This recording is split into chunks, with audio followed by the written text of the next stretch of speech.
बर'नि जारिमिनाव मुंदांखा सासे दावहारु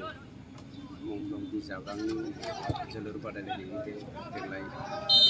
ब्रैथि बोसोर आरो बे ब्रैथि बोसोरनि ब्रैथि खेब बादायलायनायाव मना गेदेर चिफ प्रमद बर' बिथांनि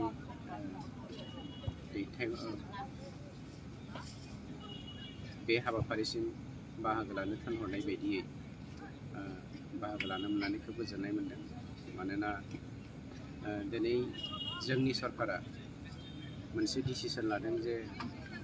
बर'नि मुंख्लंफोरजों लोगोसे एनडिबिनि जोनोम जानायनिफ्राय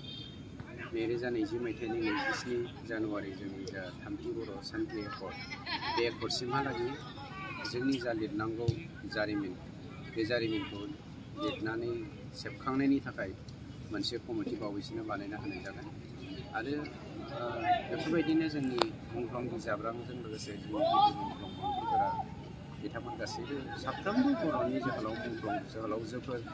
मुंख्लंफोरा बेवहाय हाबफागोन आरो जोंनि इयुन जोलैनो इयुन जेनेरेसननो बर' हारिया जे मोनसे दावहारु हारिमोन जाब्रां सोदोबा माब्रै जोनोम जानाय आरो बियो हारिनि गेजेराव माबायदि इम्पेक्ट गोग्लैयो बेफोरखौ लानानै जों मोनसे आबुं जारिमिन लिरनो थियारि जादों आरो खोब गोजोननाय मोनबावदों जोंनि मानब गेदेर चिफआ मोनसे बाथ्राखौ बुंथिनो हरदों जे बिजाब्रांनि जा स्टेडिउ मुसुखा बेखौ बावैसोनो जों गायसननो हानाय जागोन। थावनिखौ फिक्स खालामाखै, थावनिखौ बहा गायसनगोन कमिटि आरो न'खरनि जोंनि जा सोद्रोमाफोर दङ बिथांमोना